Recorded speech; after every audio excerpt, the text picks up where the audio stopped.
ಇದೇನಿದು ನಂತರನೇ ಇದೆ, ಬೆಳಗಾಗಿದ್ದು ಪ್ರಾಣ ತಿಂತಾ ಇದೆ. Uncle good morning. ಸುಮಾನ ಗುಡ್ ಮಾರ್ನಿಂಗ್. ನಿಂತ ಈ ತರಲೆ ಕೆಲಸ. ಅಂಕಲ್ ಈ ಅಲಾರಾಂ ಗಂಟೆಗೆ ನೀನ್ ಹೇಳಲ್ಲ ಅಂತಾನೆ ಈ ಕೋತಿನ ಕೊಂಡ್ಕೊಂಡ್ ಬಂದಿದ್ದೀನಿ. ಇದಕ್ಕೂ ನೀನ್ ಹೇಳಲಿಲ್ಲ ಅಂದ್ರೆ ಲೌಡ್ ಸ್ಪೀಕರ್ ನ ಹಾಕಿಸ್ತೀನಿ. ಅದಕ್ಕೂ ನೀನ್ ಹೇಳಲಿಲ್ಲ ಅಂದ್ರೆ ಒಂದ್ ಕಡೆ ನಾದಸ್ವರ, ಇನ್ನೊಂದ್ ಕಡೆ ಬ್ಯಾಂಡ್ ಸೆಟ್ ಏರ್ಪಾಡ್ ಮಾಡ್ತೀನಿ.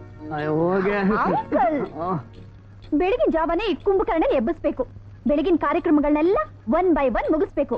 ನಂಬರ್ 1 ಈ 1 ಅಲ್ಲ, ಈ 1 ಈ 2. ಬ್ರಷ್ ಮಾಡ್ಬೇಕು, ಟ್ರ್ಯಾಕ್ ಸೂಟ್ ಹಾಕೋಬೇಕು, ಶೂ ಹಾಕೋಬೇಕು. ಯಜಮಾನ್ರೆ, ಫಾರಿನ್ಗೆ ಹೋಗಕ್ ಮುಂಚೆ ನೀವೇನ್ ಹೇಳಿದ್ರಿ? ಲೋ ಶ್ಯಾಮು, ನನ್ನ ಮಗಳನ್ನ ನಿನ್ ಕೈಗೆ ಒಪ್ಪಿಸ್ಬಿಟ್ಟು ಹೋಗ್ತಾ ಇದ್ದೀನಿ, ಜೋಪಾನವಾಗಿ ನೋಡ್ಕೊಳ್ಳು ಅಂದ್ರಿ. ನಾನೇನ್ ಅವಳನ್ನ ನೋಡ್ಕೊಳ್ಳೋದು? ಅವಳೇ ನನ್ನ ಸಖತ್ತಾಗಿ ನೋಡ್ಕೋತಾ ಇದ್ದಾಳೆ. ಅಂಕಲ್ ಫೋಟೋ ಜೊತೆ ಡೈಲಾಗ್ ಸಾಕು, ನಡಿ ನಡಿ. ಅಲ್ಲ ಇಷ್ಟೊತ್ತಾದ್ರೂ ಡ್ಯಾಡಿ ಯಾಕಿನ್ನೂ ಫೋನ್ ಮಾಡಿಲ್ಲ? ನಿಮ್ಮ ಡ್ಯಾಡಿಗೆ ಅಮೆರಿಕಾದಲ್ಲಿ ಇವಾಗ ರಾತ್ರಿ ಆಗಿರುತ್ತೆ. ಶಿವ ಅಂತ 2 ಪೆಗ್ ಬ್ರಾಂದಿ ಹಾಕ್ಬಿಟ್ಟು ಪಾಚೊಂಡಿರ್ತಾರೆ. ಏನೇ ಆದ್ರೂ ಡ್ಯಾಡಿ ಟೈಮ್ ಸರಿಯಾಗಿ ಫೋನ್ ಮಾಡ್ಲೇಬೇಕಲ್ವಾ? ಸುಮಾ, ಈಗೇನಮ್ಮ ಜಾಗಿಂಗ್ ಅರ್ಜೆಂಟು? ನಿಮ್ಮ ಡ್ಯಾಡಿಯಿಂದ ಫೋನ್ ಬಂದ್ಮೇಲೆ ನಿಧಾನವಾಗಿ ಮಾತಾಡ್ಕೊಂಡು ನಿಧಾನವಾಗಿ ಹೋದ್ರಾಯ್ತು.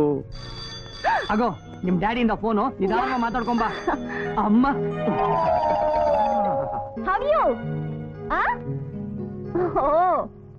ಈಗ ನಾನೇನ್ ಮಾಡ್ತಿದ್ದೀನಿ ಇಂದ್ರ?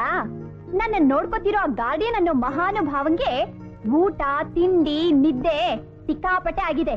ಮೊದಲೇ ಕುಳ್ಳಣ್ಣ, ಜೊತೆಗೆ ಹೊಟ್ಟೆನೂ ಬಂದ್ರೆ ನೋಡಕ್ ಅವಲಕ್ಷಣ.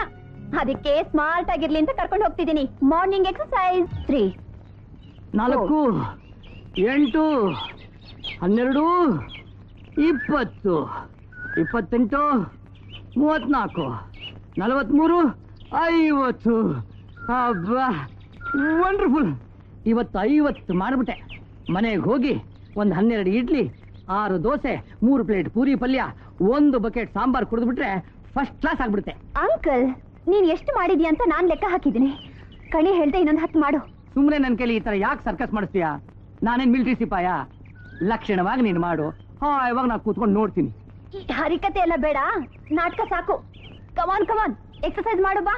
ಸುಮಾ, ಇವತ್ ನೀನ್ ಮಾಡ್ಲಿಲ್ಲ, ನೋ ಟಿಫನ್, ನೋ ಊಟ, ನೋ ನಿದ್ದೆ. ಇನ್ನು 8 ದಿವಸ ಅಂತ ನನಗೆ ಈ ತರ ಹಿಂಸೆ ಕೊಡ್ತೀಯ ನೀನು? ಇಷ್ಟರಲ್ಲೇ ನಿಮ್ಮ ಅಪ್ಪ ಫಾರಿನಿಂದ ಬರ್ತಾರೆ, ಪಂಚವಟಿ ಎಸ್ಟೇಟ್ಗೆ ನೀನ್ ಕರ್ಕೊಂಡು ಹೋಗ್ತಾರೆ. ಅಲ್ಲಿರೋ ಕಾರ್ಡ್ ಜನರಲ್ ಯಾರು ಒಬ್ಬರನ್ನ ಹುಡುಕಿ ನಿನಗೆ ಮದುವೆ ಮಾಡ್ತಾರೆ. Stop it uncle. ನನ್ ಕಂಪ್ಯೂಟರ್ ಕೋರ್ಸ್ ಪೂರ್ತಿ ಆಗೋವರೆಗೂ ನಾನು ಆ ಪಂಚವಟಿ ಎಸ್ಟೇಟ್ಗೆ ಹೋಗಲ್ಲ. ನೀನ್ ಹೋಗಲ್ಲ ಅಂದ್ರೆ ನಿಮ್ಮ ಡ್ಯಾಡಿ ಬಿಡ್ಬೇಕಲ್ಲ. ಅವರಿಗೆ ಸಿಟಿಗಿಂತ ಎಸ್ಟೇಟೇ ಇಷ್ಟ. ಅದ್ ಸರಿ, ಆ ಎಸ್ಟೇಟ್ ಅಲ್ಲಿ ಏನಂತ ವಿಶೇಷ ಇದೆ? ನಿಮ್ ಎಸ್ಟೇಟ್ ಸುತ್ತ ಅಂದವಾದ ಬೆಟ್ಟ ಗುಡ್ಡಗಳಿವೆ.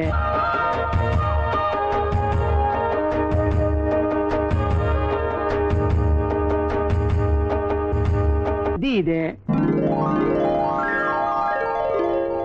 ಕಾಡು ಜನರಿದ್ದಾರೆ,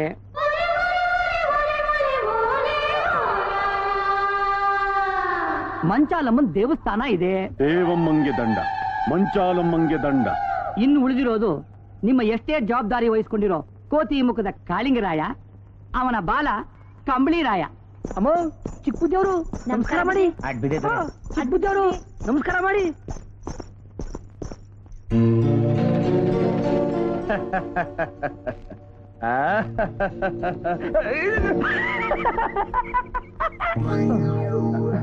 ಯಾಕೆ ಚಿಕ್ಕ ಬುದ್ಧಿ, ನೀವು ಜಾರ್ ಬಿದ್ಬಿಟ್ರಿ? ನಡೆಯೋ ಕಾಲ್ ಎಡವತ್ತೆ, ಎಡವೋ ಕಾಲ್ ಚಾರತ್ತೆ. ಏನೋ ಗುರಿಯಾ, ಹಟ್ಟಿಯೋ ಸಮೇತ ಬಂದ್ಬಿಟ್ಟಿದ್ಯಾ? ಏನ್ ವಿಷಯ? ಮಂಚಾಲಮ್ಮನ ಹಬ್ಬ ಮಾಡ್ತಿದೀವಿ ಒಡೆಯ. ತಾವ್ ಹೆಂಗಾನ ಮಾಡಿ ದೊಡ್ಡದಣಿಗಳ ಕರ್ಸ್ಬೇಕು. ದೊಡ್ಡದಣಿಗಳು ದೊರೆ ಪಡ್ದ ಕುಂತ್ಕೋಬೇಕು. ಅದನ್ನ ಮಾಸೆ ಒಡೆಯ. ಅಯ್ಯ ಮಂಗ್ ಸಾಮ್ರಾಣಿಗಳ, ನಿಮ್ಮ ದೊಡ್ಡದೋರೆ ಅಮೇರಿಕಾಯಿಂದ ಬಂದ ಹಾಗೆ, ಪಟ್ಟದ ಮೇಲೆ ಕೂತ್ಕೊಂಡ ಹಾಗೆ. ಅಲ್ಲ ನಿಮ್ ಭ್ರಾಂತು. ಇನ್ಮೇಲೆ ನಿಮ್ಮ ಚಿಕ್ಕದೊರೆ ದೊಡ್ಡದೊರೆ ಎಲ್ಲ ನಾನು. ನಿಮ್ಮ ಸಾವು ಸಂತೋಷಕ್ಕೂ ಆಗೋನು ನಾನು. ಏರ್ಪಾಡ್ ಮಾಡ್ಕೊಳ್ಳಿ, ನಾನೇ ಬರ್ತೀನಿ. ಸಂತೋಷ ದೊರೆ.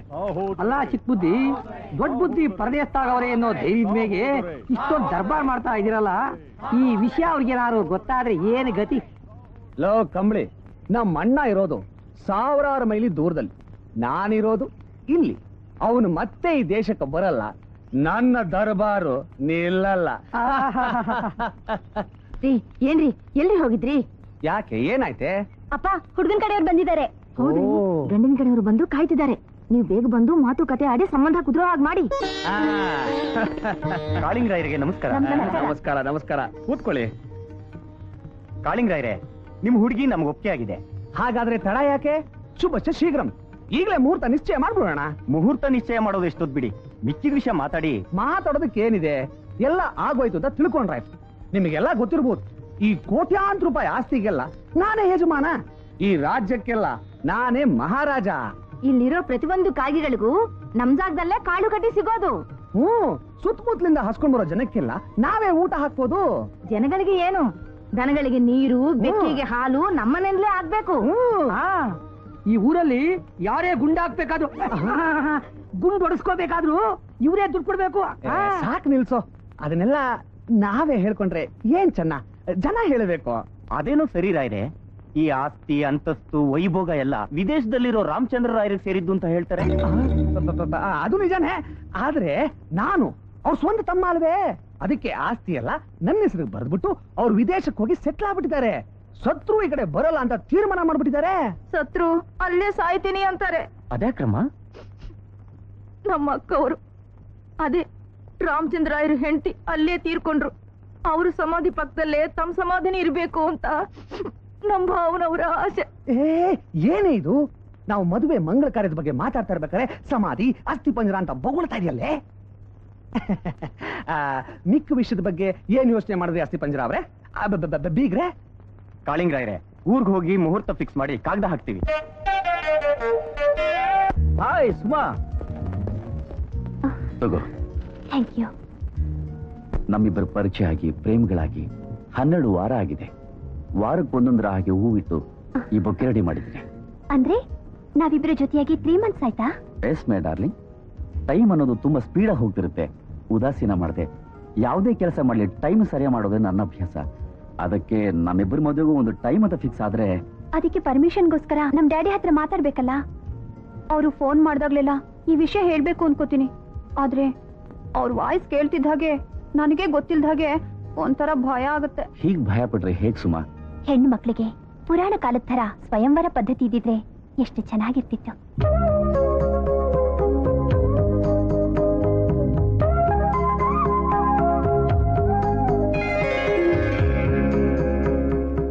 ಯಾರ ಅನುಮತಿನೂ ಇಲ್ದಾಗೆ ಆಹಾರ ತಂದು ನಿನ್ ಕುತ್ತಿಗೆಗೆ ಹಾಕ್ಬಿಡ್ತಿದ್ದೆ. No no no no Suma, ಈ ಕನಸು ಕಲ್ಪನೆಗಳೆಲ್ಲ ಬೇಡ. ಆದಷ್ಟು ಬೇಗ ನಮ್ಮ ಮದುವೆ ವಿಷಯನ ನಿಮ್ ಫಾದರ್ ಹತ್ರ ಮಾತಾಡು. ಮದುವೆನಾ ಅಲ್ಲೇ ಫಿಕ್ಸ್ ಮಾಡಿದೀರಾ? ಅಲ್ಲ ಯಜಮಾನ್ರೆ, ಒಂದು ಮಾತು ಸುಮ್ಮನೆ ಕೇಳಿದ್ರೆ ಸರಿನೇ. ನಿಮ್ಮ ಮಾತನ್ನ ಯಾವತ್ತಾನೆ ಸುಮ್ಮ ತೆಗೆದಾಕಿದಾಳೆ? ಆಗ್ಲಿ, ಈ ವಿಷಯನ ಸುಮ್ಮನೆ ಹೇಳಿ ನಾಳೆ ನಾನು ನಿಮ್ಗೆ ಫೋನ್ ಮಾಡ್ತೀನಿ. ಅರೆ ರೇ ರೇ ರೇ ರೇ 2 ನಿಮಿಷ ಮುಂಚೆ ಬರಬಾರ್ದಾಗಿತ್ತಾ? ನಿಮ್ಮ ಡ್ಯಾಡಿ ನಿನ್ನ ವಿಷಯನೇ ಮಾತಾಡ್ತಾ ಇದ್ರು. ಕಾಡು ಜನರಲ್ಲಿ ಒಬ್ಬರು ಹುಡುಕಿ ನಿನಗೆ ಮದುವೆ ಮಾಡ್ತೀನಿ ಅಂತ ನಾನ್ ಜೋಕ್ ಮಾಡ್ತಾ ಇರ್ಲಿಲ್ವಾ? ಅಮೆರಿಕಾದಲ್ಲಿ ಒಂದು ಗಂಡು ಹುಡುಕಿ ನನ್ನ ಜೋಕ್ನೆಲ್ಲ ಶೇಕ್ ಮಾಡ್ಬಿಟ್ಟಿದ್ದಾರೆ ನಿಮ್ ಡ್ಯಾಡಿ. ಹುಡುಗ ಅಮೆರಿಕಾದಲ್ಲಿ ಇದಾರಂತೆ, ಕನ್ನಡದವನಂತೆ, ಪಾಸ್ಪೋರ್ಟ್ ವೀಸಾ ಎಲ್ಲ ಮಾಡಿಸಿ ನಿನ್ನ ಅಲ್ಲಿ ಪಾರ್ಸಲ್ ಮಾಡ್ಬಿಡು ಅಂದ್ರು. ಅಂಕಲ್, ನನ್ನನ್ನು ಆದಷ್ಟು ಬೇಗ ಇಲ್ಲಿಂದ ಹೊರಗಟ್ಬಿಡ್ಬೇಕು ಅನ್ಕೊಂಡಿದ್ಯಾ? ಚೇಚೆ, ಯಾಕಮ್ಮ ಹೀಗೆಲ್ಲ ಮಾತಾಡ್ತಿ? ಅನಾಥನಾಗಿದ್ದ ನನಗೆ ಆಶ್ರಯ ಕೊಟ್ಟು ಮನುಷ್ಯನಾಗಿ ಮಾಡಿದ್ದೆ ನಿಮ್ ಡ್ಯಾಡಿ. ಅದಕ್ಕೆ ಪ್ರತಿಫಲವಾಗಿ ನಿನ್ನ ನೋಡ್ಕೊಳ್ಳೋ ಜವಾಬ್ದಾರಿನ ನಾನು ವಹಿಸ್ಕೊಂಡೆ.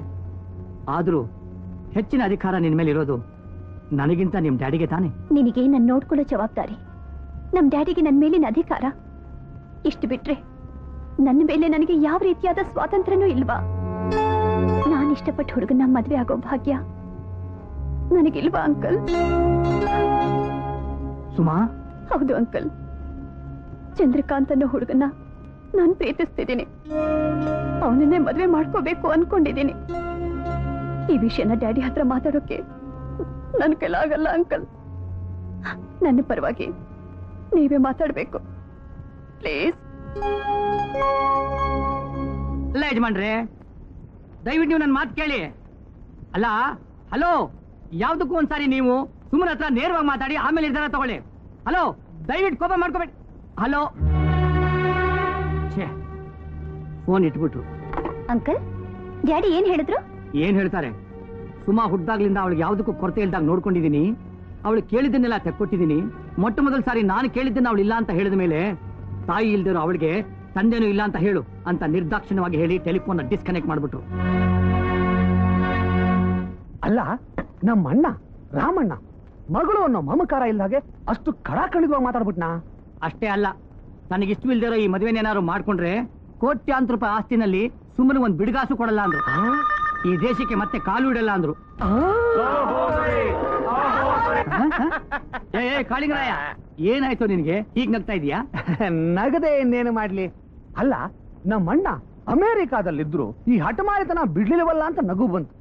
ಅಂದ್ರೆ ಸುಮಾ ಈ ಮದುವೆ ಮಾಡ್ಕೊಂಡ್ರೆ ಅವಳಿಗೆ ಆಸ್ತಿಲಿ ಒಂದು ಬಿಡುಗಾಸೂ ಸಿಗಲ್ಲ ಅಂತ ಆಯ್ತು. ಅದನ್ನ ಅಣ್ಣ ಯಾರಿಗ್ ಬೇಕಾದ್ರೂ ಕೊಡಬಹುದು ಅಂತ ಆಯ್ತು. Thank you. Very good, very good. Suma, ನೀನ್ ನಿಜವಾಗ್ಲೂ ತುಂಬಾ ಅದೃಷ್ಟವಂತೆ ಕಣಮ್ಮ. ಇಂಥ ಹುಡುಗನ್ನ ಗಂಡನಾಗ್ ಪಡಿತಾ ಇರೋದು ಇನ್ನು ಎಷ್ಟೋ ಜನ್ಮದ ಪುಣ್ಯ. ಫಾರಿನ್ ಡೆಲಿಗೇಟ್ಸ್ ಎಲ್ಲ ಬಂದಿದ್ದಾರೆ, ಸ್ವಲ್ಪ ಕೆಲಸ ಇದೆ, ಬರ್ತೀನಿ. ಒಳ್ಳೆ ನಿನ್ನ ಸೆಲೆಕ್ಷನ್ ಬಂಗಾರ ನಮ್ಮ. ಯಾವುದೇ ಕಾರಣಕ್ಕೂ ಈ ಪ್ರೇಮದ ವಿಚಾರದಲ್ಲಿ ನಿನ್ ನಿರ್ಧಾರನ ಬದಲಾಯಿಸಬೇಡ. ನಿಮ್ಮಪ್ಪ ಮನಸ್ಸು ಬದಲಾಯಿಸಿ ಆಸ್ತಿ ಎಲ್ಲ ನಿನಗೆ ಕೊಡ್ತೀನಿ ಅಂತ ಬಂದ್ರು ಥೂ ಅಂತ ಉಗಿದು ತಿರಸ್ಕಾರ ಮಾಡು. ನಿನ್ನ ಆಸೆಯಂತೆ ಈ ಹುಡುಗನ್ನೇ ಮದುವೆ ಆಗ. ನನ್ನ ಆಶೀರ್ವಾದ ನಿನ್ ಮೇಲೆ ಯಾವಾಗ್ಲೂ ಇರುತ್ತೆ. ನಮ್ಮ ಸುಮಾ ಹೆತ್ತ ತಂದೆನ ಕೋಟ್ಯಾಂತರ ರೂಪಾಯಿ ಆಸ್ತಿ ಪಾಸ್ತಿ ಎಲ್ಲ ಬಿಟ್ಬಿಟ್ಟು ನಿನ್ನ ಜೊತೆ ಜೀವನ ಸಾಗಿಸ್ಬೇಕು ಅಂತ ನಿರ್ಧಾರ ಮಾಡ್ಬಿಡ್ತಾಳೆ. ತಂದೆ ಸ್ಥಾನದಲ್ಲಿ ನಾನೇ ನಿಂತು ನಿಮ್ಮ ಮದುವೆನ ಸಿಂಪಲ್ ಆಗಿ ಮಾಡ್ಬೇಕು ಅಂತ ರಿಜಿಸ್ಟರ್ ಆಫೀಸಲ್ಲಿ ಏರ್ಪಾಡು ಮಾಡಿದ್ದೀನಿ. ನಾಳೆ ಬೆಳಿಗ್ಗೆ 10 ಗಂಟೆಗೆ ಒಳ್ಳೆ ಮುಹೂರ್ತ ಇದೆ, ಕರೆಕ್ಟ್ ಆಗಿ ಬಂದ್ಬಿಡು. ನಾನು ಯಾವಾಗ್ಲೂ ಟೈಮ್ ಅಂದ್ರೆ ಟೈಮ್ ಸರ್.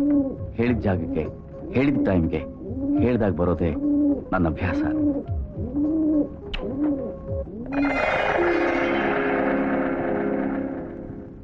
ಟೈಮ್ ಅಂದ್ರೆ ಟೈಮ್ ಅಂತಾನೆ, ಅನ್ಕೊಂಡ್ ಟೈಮ್ ಹಾಜರ್ ಅಂತಾನೆ.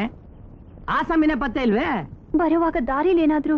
ಚೇಚೆ, ಹಾಗೇನಾಗಿರಲ್ಲಮ್ಮ, ಸುಮ್ನಿರು. ಸರ್, ಮುಹೂರ್ತಕ್ಕೆ ಟೈಮ್ ಆಯ್ತು, ಇನ್ನು ಗಂಡೆ ಬರ್ಲಿಲ್ಲ. ಮುಹೂರ್ತ ಯಾರಿಗಿರ್ಬೇಕು? ಮದುವೆ ಆದ್ರೆ ಸಾಕು. ಲಾಯರ್ ಶಾಮರಾವ್ ಅಂದ್ರೆ ನಾನೇ. ಚಂದ್ರಕಾಂತ್ ಅವರು ಒಂದು ಲೆಟರ್ ಕೊಟ್ಟಿದ್ದಾರೆ.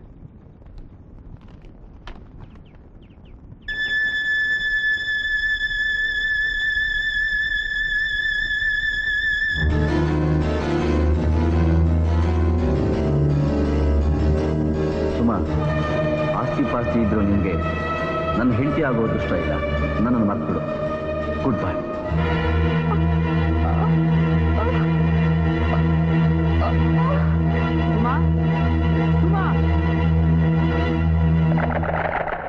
ಸುಮಾ, ನಿಮ್ ತಂದೆಯಿಂದ ಕೇಬಲ್ ಬಂದಿದೆ. ನನ್ನ ಜೊತೆ ಅವತ್ತು ಟೆಲಿಫೋನ್ ಮಾತಾಡಿದ್ಮೇಲೆ ಅವರಿಗೆ ಸಿವಿಯರ್ ಆಗಿ ಹಾರ್ಟ್ ಅಟ್ಯಾಕ್ ಆಗಿದೆ ಅಂತ. ಈಗೇನು ಗಾಬರಿ ಪಡ್ಬೇಕಾಗಿಲ್ಲಮ್ಮ, ನಾವು ಈಸ್ ಆಲ್ ರೈಟ್. ನಿನ್ನ ಮನಸ್ಸಿಗೆ ನೋವುಂಟು ಮಾಡಿದ್ದಕ್ಕೇನೆ ಅವ್ರಿಗೆ ಈ ತರ ಆಯ್ತು ಅಂತ ಬಹಳ ಫೀಲ್ ಮಾಡ್ಕೊಂಡಿದ್ದಾರೆ. ನಿಮ್ಮಿಬ್ಬರಿಗೂ ಮದುವೆ ಆಗಿದೆ ಅಂತ ತಿಳ್ಕೊಂಡು ಗಂಡ ಹೆಂಡತಿ ನೋಡ್ಬೇಕು, ನಿಮ್ ಜೊತೆ ಸ್ವಲ್ಪ ದಿವಸ ಕಾಲ ಕಳಿಬೇಕು ಅಂತ ಮುಂದಿನ ಭಾನುವಾರನೇ ಇಂಡಿಯಾಗೆ ಬರ್ತಾ ಇದ್ದಾರೆ. ನಿನ್ನ ಪರಿಸ್ಥಿತಿ ನನಗೆ ಅರ್ಥ ಆಗುತ್ತಮ್ಮ. ತನ್ನ ಮಗಳು ಇಷ್ಟಪಟ್ಟು ಮದುವೆ ಆಗಿರೋ ಹುಡುಗನ ಕಣ್ಣಾರೆ ನೋಡ್ಬೇಕು ಅಂತ ಆಸೆಯಿಂದ ಬರ್ತಾ ಇರೋ ನಿಮ್ಮ ತಂದೆಗೆ ಕಣ್ಣೀರ್ ತುಂಬ್ಕೊಂಡು ನೀನು ಎದುರಾಗಿ ಪ್ರೇಮದಲ್ಲಿ ಮೋಸ ಹೋಗ್ಬಿಟ್ಟೆ ಡ್ಯಾಡಿ ಅಂತಂದ್ರೆ ವಯಸ್ಸಾಗಿರೋ ನಿಮ್ಮ ತಂದೆ ಮನಸ್ಸಿಗೆ ಎಂಥ ಆಘಾತ ಆಗುತ್ತಮ್ಮ. ತನ್ನ ಕೊನೆಯ ದಿನಗಳನ್ನ ಮಗಳು ಅಳಿಯನ ಜೊತೆ ಸಂತೋಷದಿಂದ ಕಳಿಬೇಕು ಅಂತ ಆಸೆಯಿಂದ ಬರ್ತಾ ಇರೋ ಆತ ಈ ನೋವನ್ನ ಹೇಗೆ ತಡ್ಕೋತಾರಮ್ಮ? ಈ ವಯಸ್ಸಿನಲ್ಲಿ ನಮ್ ಡ್ಯಾಡಿಗೆ ಸಂತೋಷ ಕೊಡ್ಬೇಕು ಅಂತ ನನಗೂ ಆಸೆ ಇದೆ. ನೋವು ಕೊಡೋ ನಿಜಕ್ಕಿಂತ ಸಂತೋಷ ಕೊಡೋ ಸುಳ್ಳೆ ಎಷ್ಟೋ ಸಂದರ್ಭದಲ್ಲಿ ಒಳ್ಳೇದಾಗಿ ಕಾಣುತ್ತೆ. ನೀನ್ ನಿನ್ ಗಂಡನ ಜೊತೆ ಸಂತೋಷವಾಗಿದೆ ಅಂತ ಆತ ನಂಬುವಾಗ ಮಾಡ್ಬೇಕು. ಇದಕ್ಕಿರೋದು ಎರಡೇ ದಾರಿ.